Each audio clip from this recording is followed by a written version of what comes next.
Saludos amigos y amigas de todo el país. Bienvenidos y bienvenidas a una nueva entrega de su programa Voz de la Patria. Un programa del Partido Patria para Todos y Todas, PPT. El PPT es un partido democrático, antiimperialista, que lucha por la plena independencia nacional y por la felicidad de nuestro pueblo. Estamos en el mes de abril, un mes de la dignidad nacional, el mes en el que las tropas independentistas lucharon en el sur del país, en el Memiso, en Comayjuana. Abril, mes en el que en 1984 se produce una gran poblada en contra del gobierno corrupto del PRD, presidido por Jorge Blanco, que terminaba de hacer un acuerdo con el Fondo Monetario Internacional. Y en esa acción, el gobierno PRDista asesinó de manera vil y brutal a más de 200 dominicanos y dominicanas. Y estamos en abril, el mes que en el año 1965 se produjo la guerra cívica y patriótica más trascendente realizada en el siglo pasado. Y precisamente en el día de hoy tenemos la oportunidad de hablar ampliamente con un conocedor de verdad sobre esa temática. Tenemos con nosotros a Dante Ortiz Núñez. Bienvenido a nuestro programa. Gracias por la invitación. A tus órdenes, en el marco de lo poco que sé. Sí.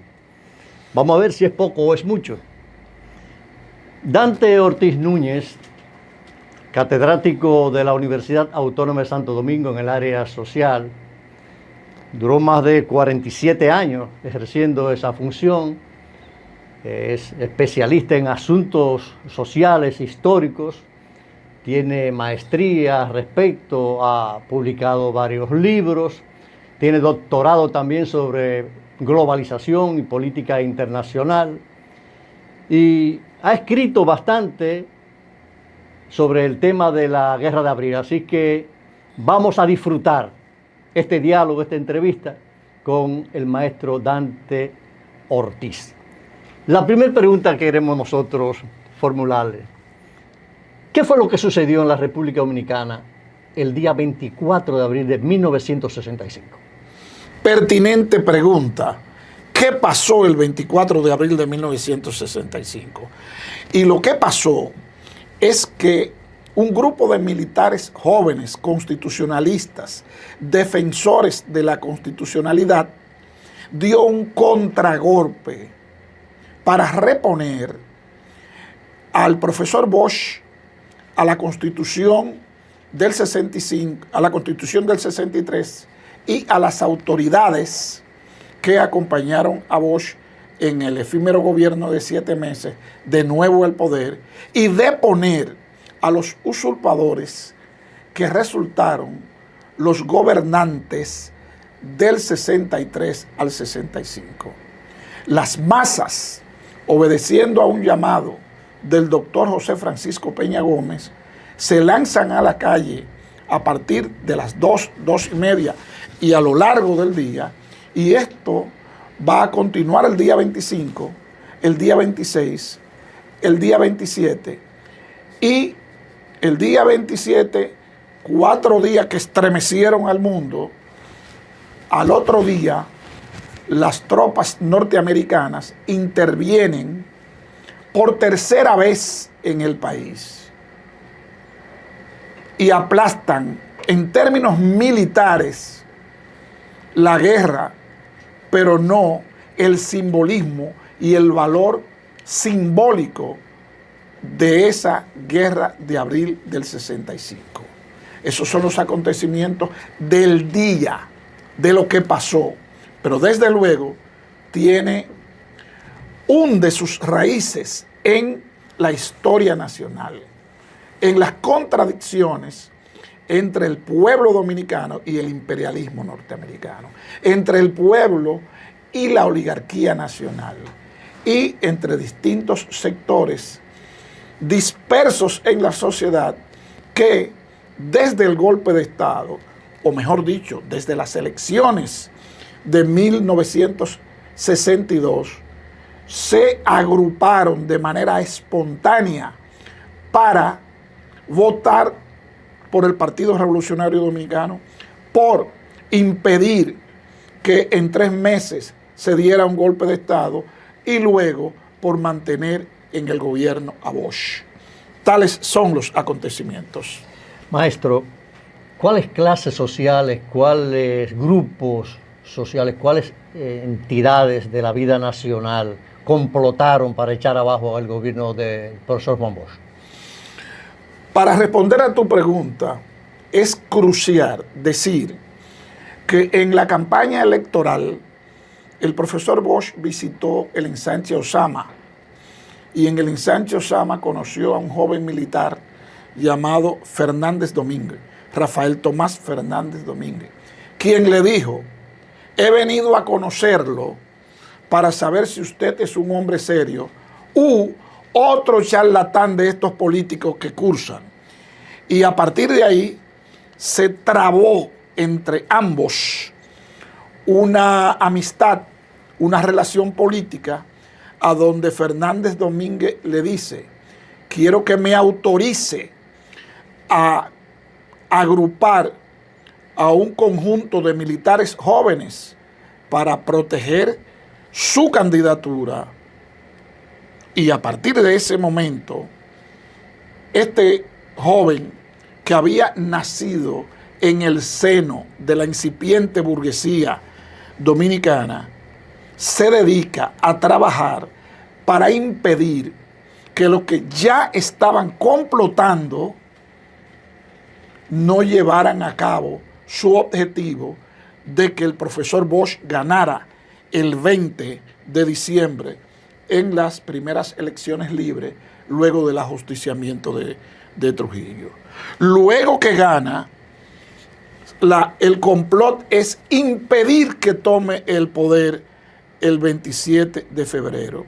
Y el objetivo de Fernández Domínguez, como representante de una nueva generación que aspira a una apertura democrática y a la institucionalidad del país basada en la Constitución y las leyes, es proteger al profesor Bosch y bloquear a los complotados en que no tome el poder el 27 de febrero del 63.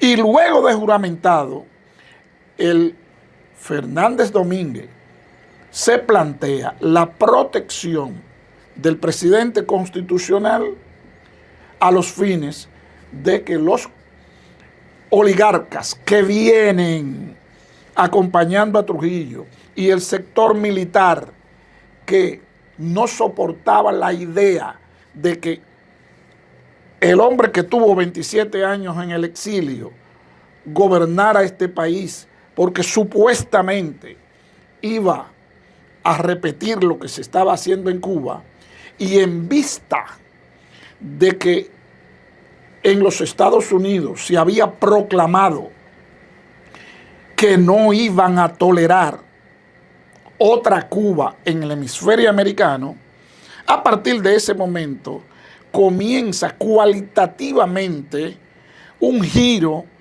en la historia dominicana, puesto que se asume que a Bosch hay que mantenerlo en el poder con la nueva constitución, con los programas que estaba llevando a cabo y con su manera pedagógica de llegar al pueblo con un discurso político distinto. En el marco del sistema, los sectores que complotaban llevaron a cabo reuniones coordinadas por la Iglesia Católica, el empresariado, sectores de la prensa. En ese momento había 2 grandes periódicos y ambos estaban involucrados en la campaña de desestabilidad. Lo mismo que la cúpula de la Iglesia Católica, que a lo largo y ancho llevaba a cabo manifestaciones de reafirmación cristiana, como contra la acusación de que Bosch representaba ideas ateas, lo mismo que predominaba en Cuba. Pero eso es una falsedad, porque en Cuba, si bien más tarde Cuba llevó a cabo una política anticlerical, en ese momento Cuba tenía una política de convivencia con todos los sectores religiosos del país.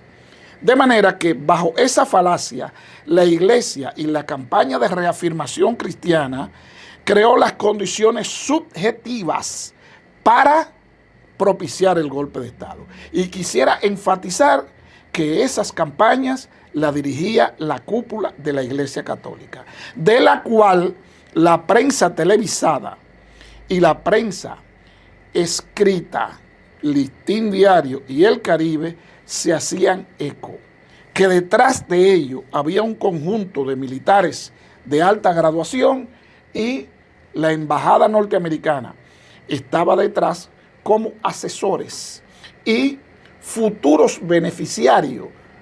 Desde luego, el empresariado dominicano, que es políticamente muy atrasado, lo era y lo sigue siendo, apoyaba estas manifestaciones y este complot contra la República, contra la Constitución y contra la voluntad popular expresada en las urnas el 20 de diciembre, porque creían que el golpe de Estado le favorecía. Pero resulta que la burguesía imperialista norteamericana estaba interesada en usufructuar los recursos naturales del país.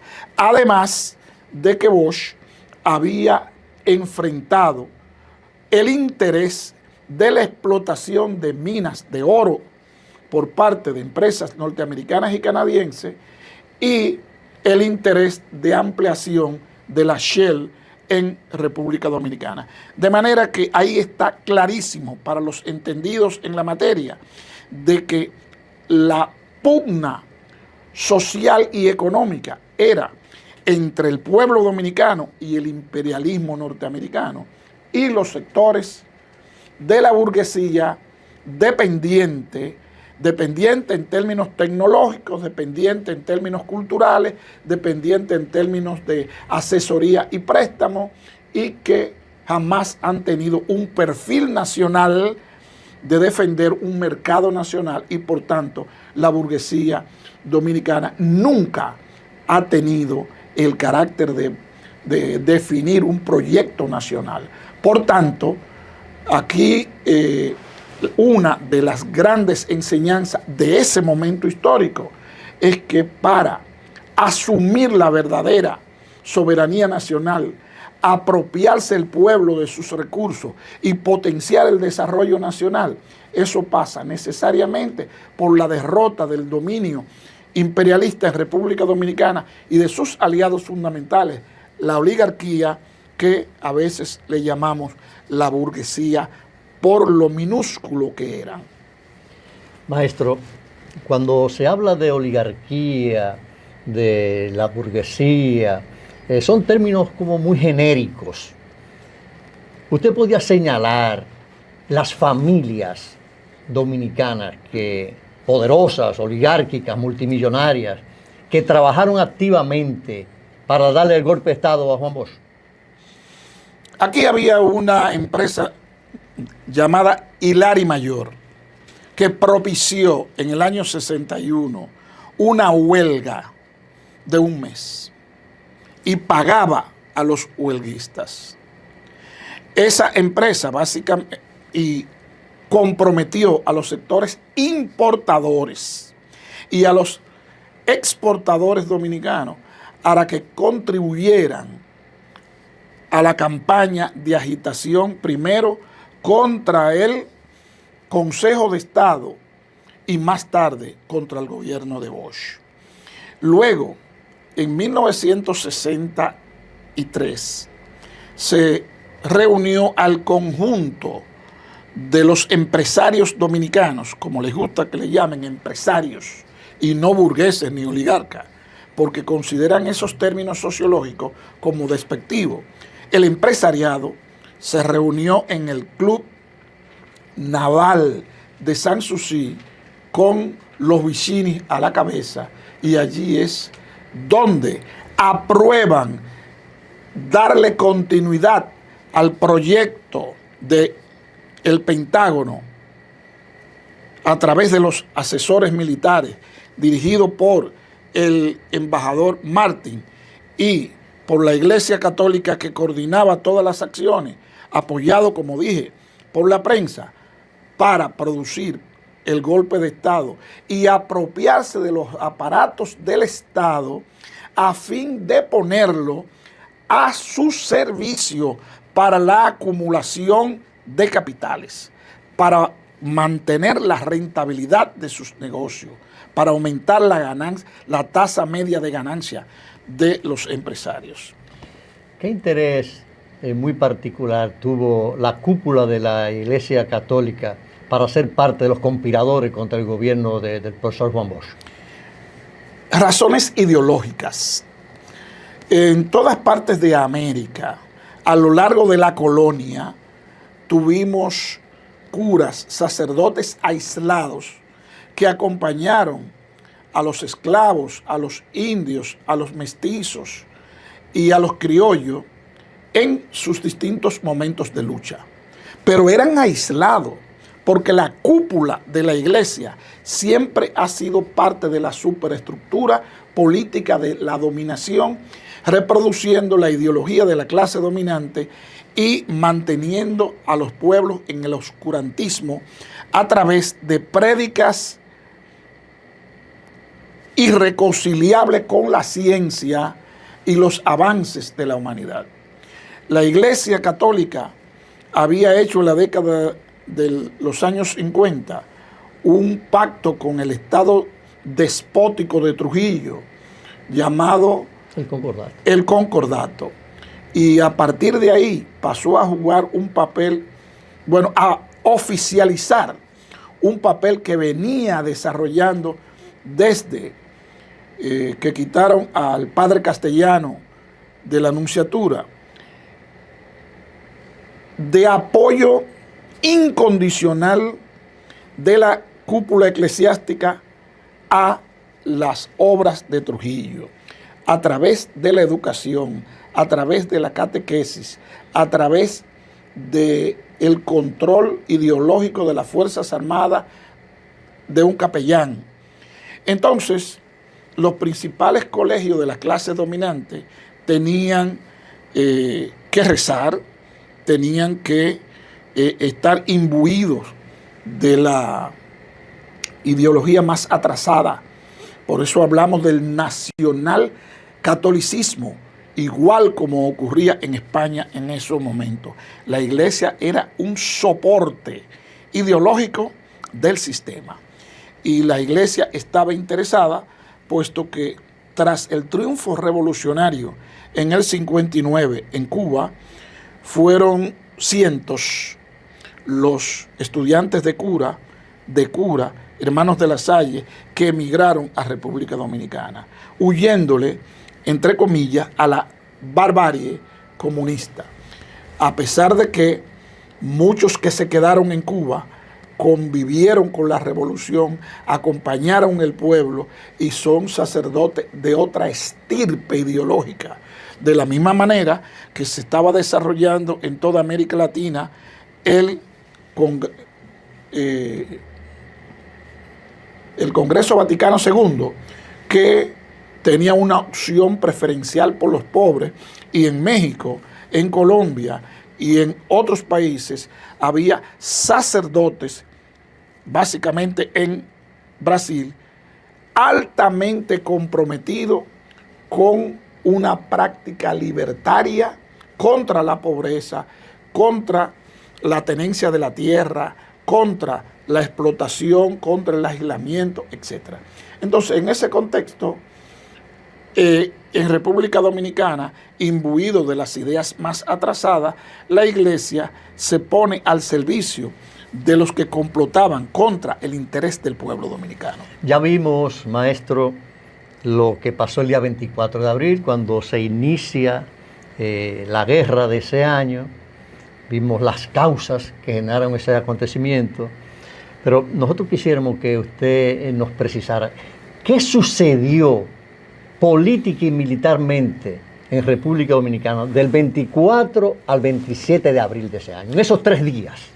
El pueblo crea lo que se llama una alianza espontánea entre los sectores populares y la organización, el Partido Revolucionario Dominicano y los militares constitucionalistas, y esa alianza espontánea a la que se suma, porque no fue parte del proceso organizativo, todos los espectros de izquierda, que era el Partido Socialista Popular, el 14 de junio y parcialmente el Movimiento Popular Dominicano, que termina luego incorporado en su totalidad, crean un frente popular, crean una alianza en los hechos que derrota a la oligarquía, que derrota a los militares reaccionarios, que se expresa en el contragolpe contra Donald Rey Cabral, que se expresa en las victorias contra todos los destacamentos, no solo en Ciudad Nueva, en San Carlos, en Villa Francisca, en Villa Agrícola, en el Cementerio, en el Ensanche La Fe, y se expresa en la victoria popular, que permite restaurar el Congreso, restaurar la Constitución.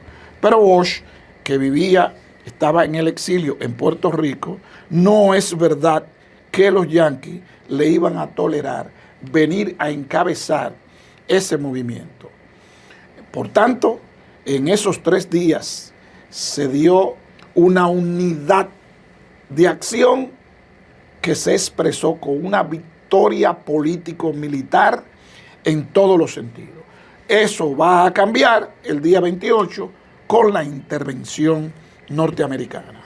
Bien, hemos visto los aspectos fundamentales de esa guerra, sus orígenes, su desarrollo, pero la parte de la intervención norteamericana el día 28 de abril lo vamos a tratar en una próxima entrevista. Lo vamos a invitar para que en el próximo programa pueda hablar de eso, pueda hablar también de el final, la conclusión de la guerra de abril, de la acta institucional, de los comandos, del rol de Camaño, del gobierno de reconstrucción nacional dirigido por Inver Barrera, esos elementos importantísimos para que sean conocidos por nuestro pueblo y por los grupos de izquierda también, para que bebamos en esa experiencia. Entonces podemos contar con usted para el próximo programa, para continuar. Siempre que se trate de una labor educativa desde la perspectiva histórica para sembrar conciencia, sobre todo en el grupo etario más joven del país, puede contarse incondicionalmente conmigo. Porque en estos momentos de gran confusión política, lo que hace falta en este país es clarificar quién es quién está del lado de los intereses nacionales y quiénes están del lado de la burguesía, de la oligarquía y del imperialismo. Muchísimas gracias, maestro, por atender a nuestra invitación, y sabe que les reiteramos la invitación para el próximo programa para seguir tratando otros elementos de importancia sobre la guerra de abril. Amigos y amigas de todo el país, gracias por su sintonía y los esperamos en una próxima entrega para seguir profundizando sobre la guerra de abril de 1965. Hasta la próxima.